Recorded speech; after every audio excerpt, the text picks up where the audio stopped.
Tubahaye ikaze kuri iyi channel mugiye kuzajya mukurikirana iby'ingenzi muri siporo byaranze weekend dusoje, aho mugiye kuzajya mubitegurirwa kandi mukanabigezwaho na No Stress Ernesto.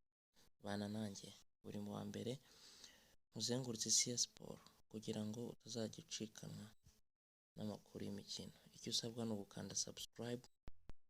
Tudatinze reka amakuru yacu tuyahere mu Rwanda aho hakinwaga umunsi wa 27. Iyi weekend isize APR yegukanye igikombe cy'iyi sezo ya 2023-2024. Ibi kandi ikaba yaje kubigeraho nyuma yo gutsinda Kiyovu igitego kimwe ku busa cyatsinzwe na Mugisha Gilbert.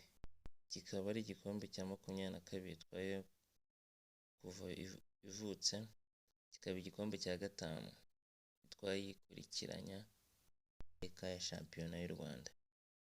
Tukiri mu Rwanda kandi si uwo mukino wonyine wabaye kuko Rayon Sport nyuma yo hagati mu cyumweru itsinzwe na Bugesera igitego kimwe ku busa mu gikombe cy'amahoro, Rayon Sport yaje gusubiza neza aho yagiye mu Bugesera gutsindira Bugesera ku kibuga cyayo.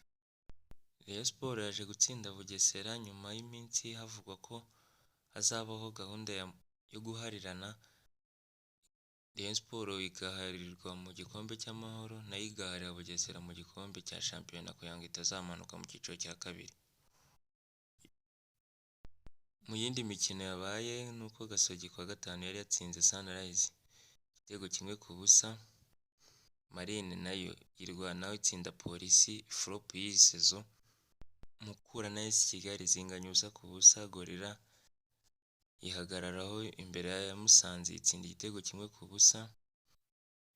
Nk'uko byari byitezwe Etoile yatsinze Amagaju nubwo habura iminsi 3 ngo shampiyona irangire. APR ikaba yamaze gutwara igikombe n'amanota 63 ku munsi wa 27 gusa, ikaba igitwaye irusha Rayon Sport amanota 12 yose. Bugesera na Etoile nizo ziri mu myanya y'umutuku aho zitarebye neza zishobora kwisanga zimanutse.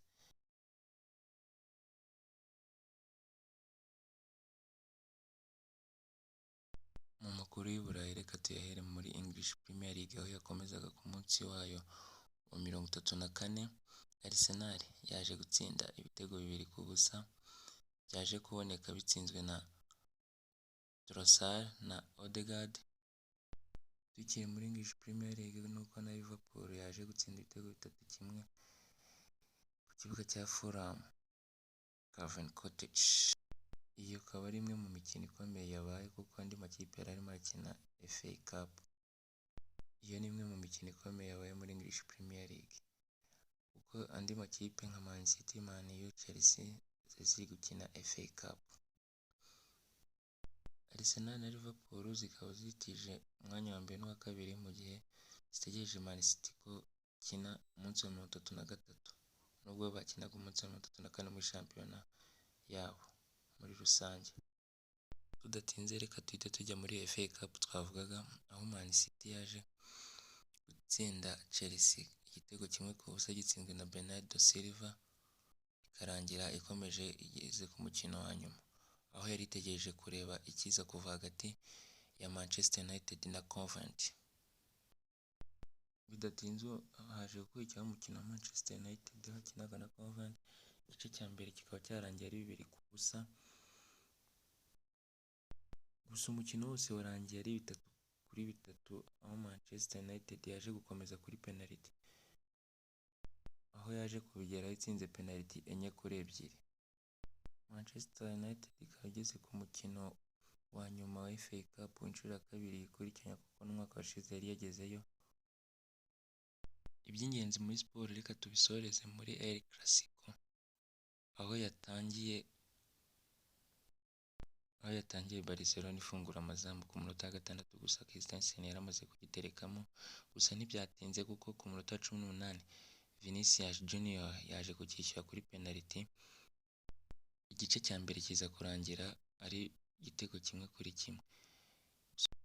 Ku munota wa 69 witwa Fermin ukinira Barcelona yaje gutsinda igitego biba 2-1.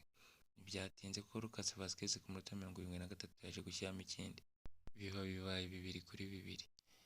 Umukino uri kugana ku musozo ku minota y'inyongera, Jude Bellingham umenyerewe nk'umucunguzi wa Real Madrid muri iyi minsi yaje gushyiramo agashyinguracumu, umukino uza kurangira ari 3-2.